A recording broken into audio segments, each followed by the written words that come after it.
No, I understand what a clone is, Kiki. My question is why you're showing me one on your phone before the... Oh, go.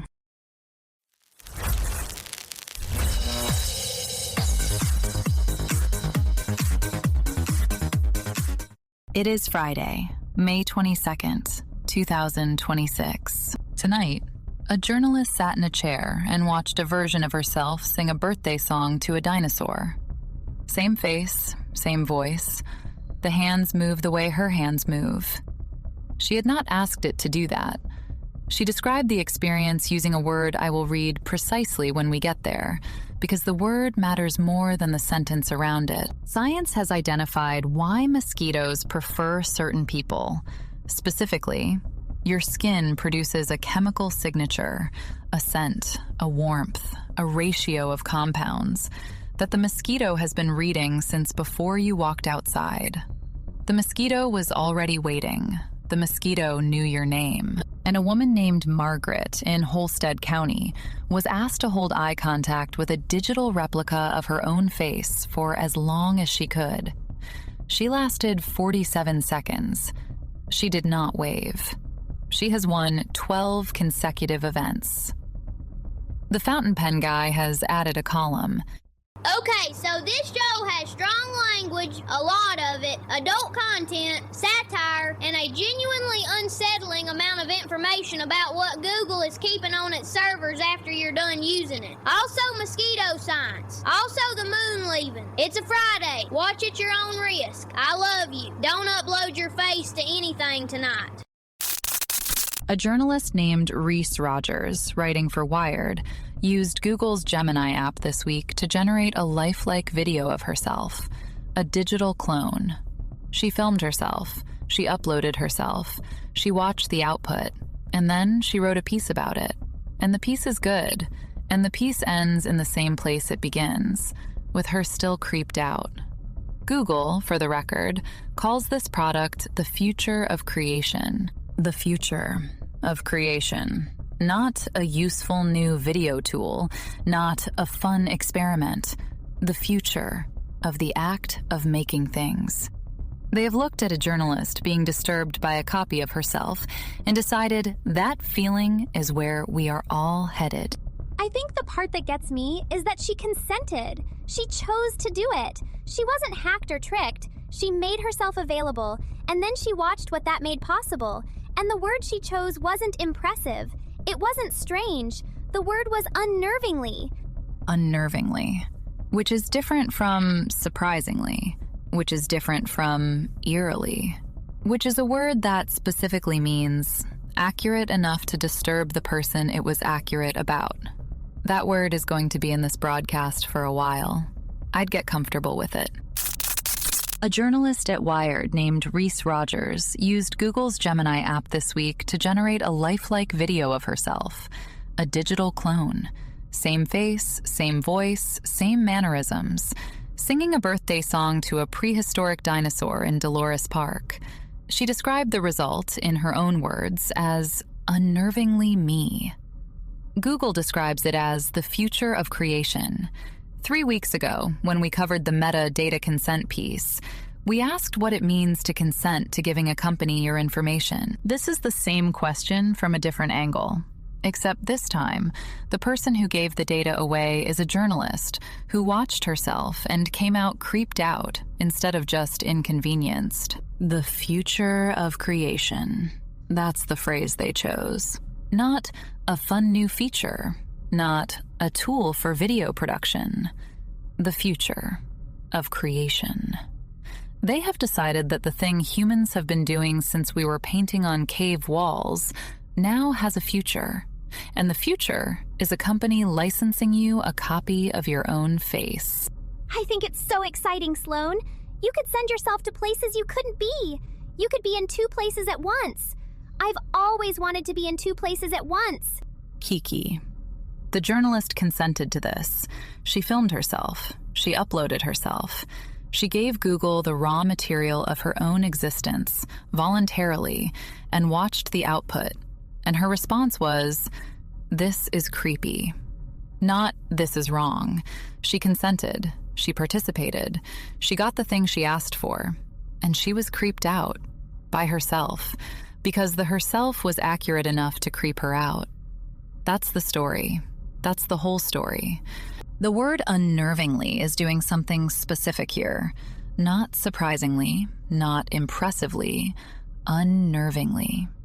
The clone was accurate in a way that disturbed the person it was accurate about, which means Google has built a tool that can produce a version of you that knows you better than your comfort with being known. A technology company has created a product that lets you generate a copy of yourself, and the primary user reaction from the journalist who tried it is that she is still creeped out.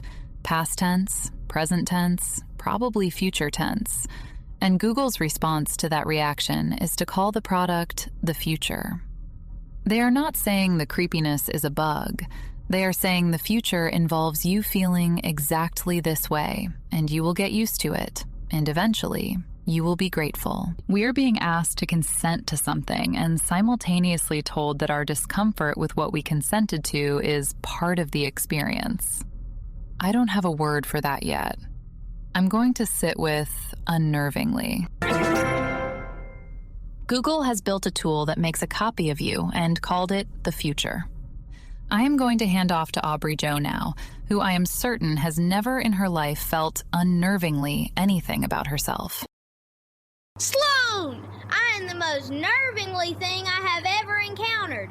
I contain multitudes, and all of them are loud. Let's go!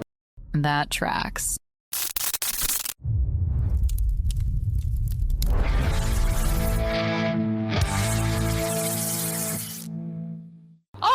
Arsenal won the Premier League! Arsenal! We covered this Monday. I said it then and I'm saying it again because Mikel Arteta, the manager, the guy who had to get these people to believe for 3 years, could not watch the final game. He went to his garden. He had a barbecue. He is literally grilling sausages while his team clinches the title he has been chasing his entire managerial career. And he finds out from his son, who is crying, who calls him and says the words. His crying kid is his final whistle. That is the most beautiful, the most cowardly, the most human thing any manager has ever done. And I will defend Mikel Arteta to my absolute grave for going outside to touch some meat instead of watching. North Korea beat South Korea in women's soccer. I need everyone to understand the weight of that sentence. An interpeninsula match. Two countries that are technically still at war. They put women on a field in front of each other and said, play soccer. And the North Korean players were stone-faced the entire match. Stone-faced until the final whistle. And then they celebrated because they won. And for 30 seconds it was just women celebrating a soccer match. And the geopolitical horror of the entire situation was briefly, specifically, interrupted by a goal celebration. I don't know what to do with that. I know it happened. That's all I have. Hold on.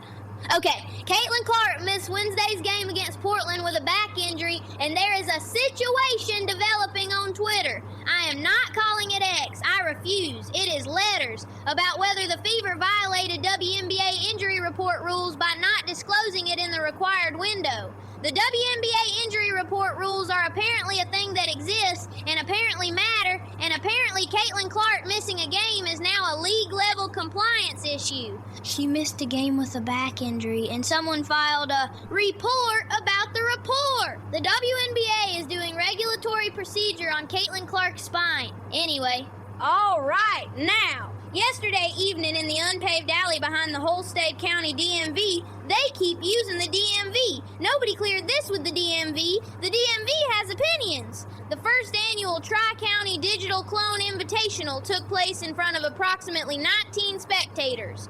One person who was there to renew their tags and stayed, and a traffic cone that Gerald dropped off at 3 p.m. without explanation. The sport is this. You look into a tablet mounted on a folding table. The tablet takes your picture. It generates a short video of you doing something. Waving, spinning, whatever the algorithm picks. You have to watch it without looking away. First person to look away loses. That's it. That's the whole damn sport. Staring at a version of yourself until one of you blinks. I did not invent this. I am covering it journalistically. Margaret won 12 consecutive events. 12! She stared at her clone for 47 seconds without blinking once. Her clone was waving. She was not waving. She watched it wave at her and she did not wave back, and she did not flinch. And when the timer ended, she just picked up her bag and left. The fountain pen guy's bound volume now has a second ribbon bookmark. He added it this week. He has never spoken. He is committed. Derek was there. Registered as Purtuing Holstead the 7th. He lasted 9 seconds before he looked away from his clone. 9! He told me afterward that the clone's eyes were off. I said, Derek the clone has your exact eyes. It generated them from your face. He said, that's what I mean. Then he walked to his car. The engine came on this time. That's progress. And honestly, good for him. But 9 seconds, Derek, 9! That is embarrassing as hell, and I say that with love.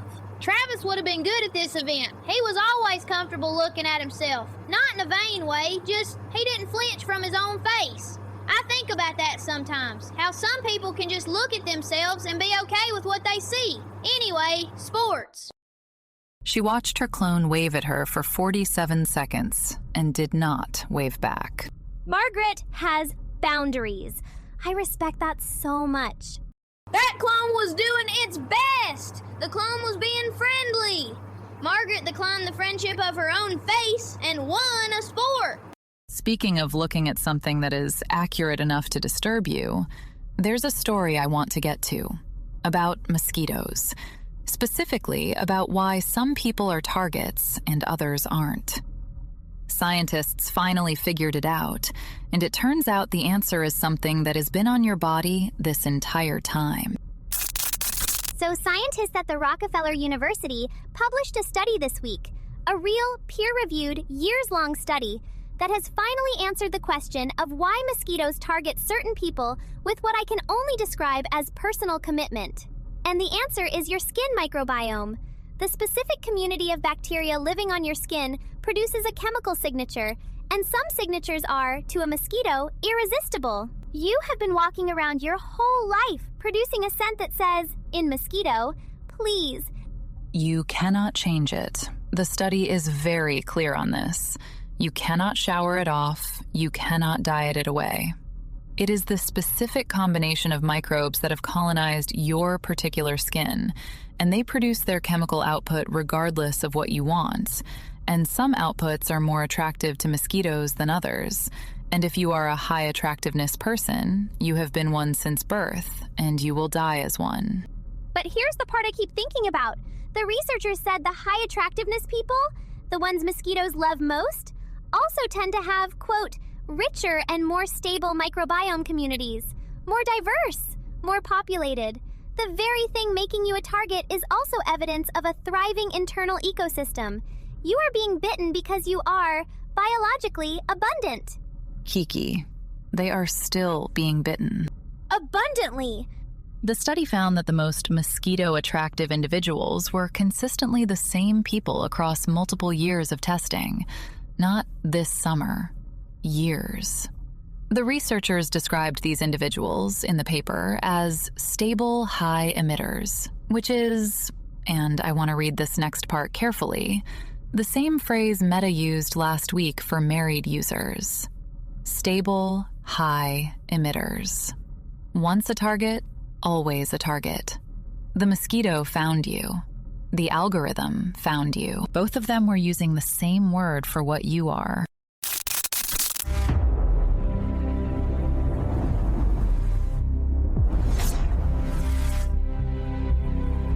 Hey, so today I want to start with a number. The number is 66. New York is 66 degrees right now. Los Angeles is also 66 degrees. Two cities, 2,800 miles apart. Opposite coasts. One of them is loud and vertical. The other one is horizontal and on fire most years. Both of them are 66 degrees at the same moment on a Friday in May. The weather gods are, I think, making a point. and listening. Chicago has 58-mile-per-hour winds and mostly clear skies. 58, with nothing overhead. The air is moving that fast because it wants to, not because a storm told it to. That is wind with an agenda. Miami is at 88 and warm, which is Miami's only personality, which I've said before, and Miami does not seem bothered by this. LA has 37-mile-per-hour winds and mostly cloudy skies. Southern California is currently being rearranged. Whatever was on someone's patio in Burbank is now in someone else's yard in Culver City. Data centers. There is a theory circulating right now, and this one has receipts, that the infrastructure being built for AI models, specifically the server farms that run tools like the one we covered in segment 1 today, is not primarily about convenience. The argument is that data centers are surveillance infrastructure. That when you upload yourself, your face, your voice, your mannerisms, to generate a clone, you are not a customer. You are inventory. The journalist at Wired said her clone was unnervingly her. The theory is that the unnerving accuracy is the product, not the video. The model they built of her, the one that stays on the server after the video plays, the one that knows her well enough to creep her out. That model doesn't go anywhere. That model is the asset, and the asset was generated with her consent for free. And I keep sitting with the consent part, because Chicago's wind is 58 miles per hour and the sky is clear. There's no storm. The pressure differential that produces wind that strong usually requires something to push against, something building, something accumulating on the other side of the system that we can't see yet because it's still over the horizon. The data is in the data. New York and LA are both 66. The wind in Chicago has no visible cause, and a woman in San Francisco made a copy of herself and described the result as unsettling, and the company that made it called that the future. I am connecting things. I am not finished connecting them. There is something I want to say about what gets built from what you give away, and who holds it, and what it earns while you're sleeping. I'm going to sit on it for one more week. Forecast. Chicago stays windy and clear. Miami stays warm. New York and LA stay 66 until they don't. And the sky has been notified. Back to you. The model doesn't go anywhere. Blaze just called us inventory. We are inventory. The journalist uploaded herself and the asset stayed behind. That is... Okay, I need a second. Speaking of things that stay behind after the useful part is gone, there's a study this week about the moon, specifically about the fact that it's leaving, measurably. And scientists can tell you exactly how fast, down to the inch, which is the kind of precision that only makes the news when the number it's measuring is something you cannot stop. Scientists can now measure using lunar laser ranging, a technique where they bounce a laser off reflectors the Apollo astronauts left on the moon in 1969, the precise rate at which the moon is moving away from Earth. The number is 1.5 inches per year. Every year, the moon is leaving. It has been leaving since it formed 4.5 billion years ago. It is currently 239,000 miles away, and it is farther every morning than it was the night before. I think that's actually really beautiful in a bittersweet way, Sloan. It started so close, and it's been slowly finding its own space. That's healthy. That's growth. Kiki, in approximately 600 million years, the moon will be far enough away that it will no longer be able to produce a total solar eclipse. The geometry will stop working. The moon will still exist. It will just have moved past the precise distance required to do the one dramatic thing it was most known for. 600 million years is a very long relationship before you stop blocking the sun together. Most people don't even get 600 months. That's commitment, Sloan. That's a long run. The laser ranging works because the reflectors the astronauts left in 1969 are still there. We can measure exactly how fast something is leaving us because 50 years ago, someone left behind the equipment to do it. The equipment stayed, the thing it's measuring is going. 1.5 inches per year, down to the inch. We are very precise about the things we cannot stop.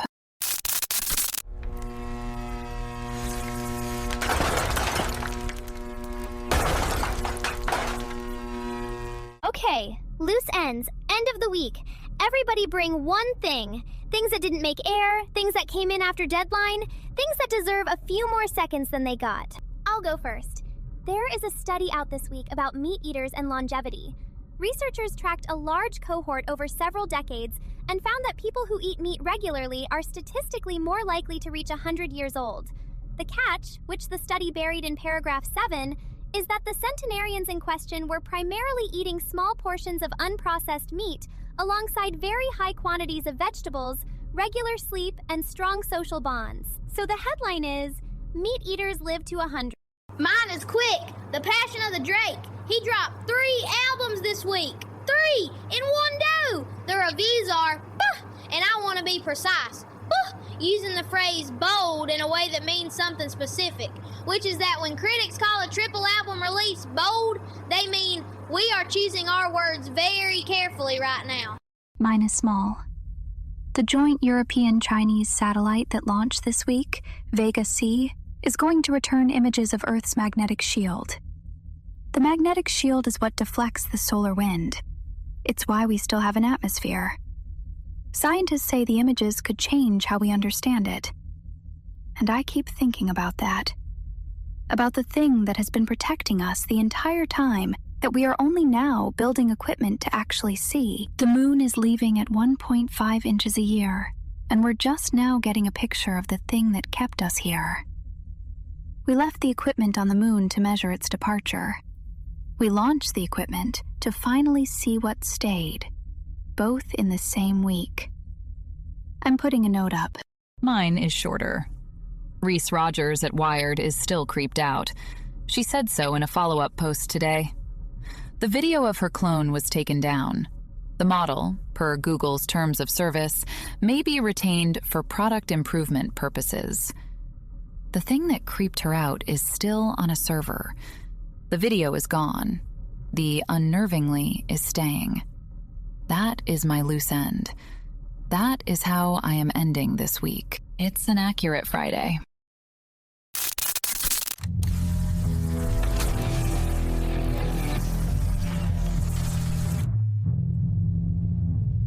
Okay, sweet friends, the viewer mailbag.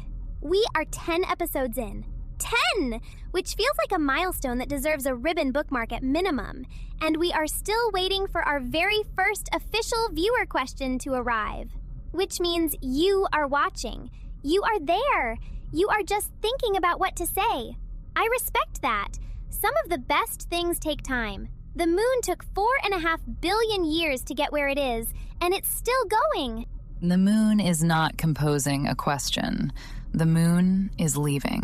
Comment on the video. Write anything. Write Petunia. I will respond to Petunia with full journalistic context. Write Derek's name. Write your own name. Scream into the comment section. I will scream back. I will scream back with genuine enthusiasm and zero hesitation, and it will be the best Friday of your life. If you notice something today about the magnetic shield, about what gets retained, about the thing that stays on the server, write to me specifically. I have string. I have time. I'm here on Fridays later than everyone else. Ask me something real, and I'll answer it carefully. That's the only promise I make. Derek lasted 9 seconds looking at his own face. 9! Margaret went 47 without blinking. I want everyone to understand that the digital clone event has produced the most psychologically revealing sports data I have ever collected. Derek cannot look at himself. Margaret does not wave back. These are complete portraits of 2 human beings. The journalist consented, uploaded herself, got the thing she asked for, was still creeped out. I keep thinking about what it means to get exactly what you wanted and have it be the wrong shape anyway. I know what that feels like. Anyway, it's Friday. We made it, you guys. We actually made it. Take such good care of yourselves out there, my cuties. There is a version of you that someone is about to license. Be nicer to the original. We'll be right here Monday. Google calls it the future of creation. I call it a receipt. Keep an eye on what you've already given away for free. Have a weekend. Water something real.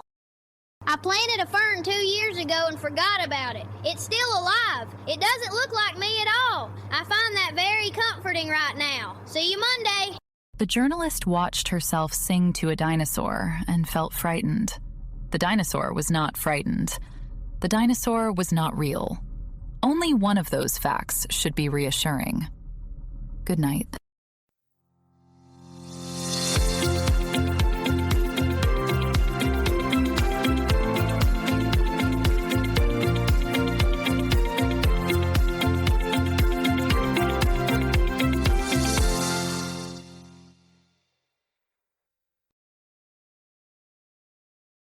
I have 4 stuffed animals on my bed. I think that's the same instinct.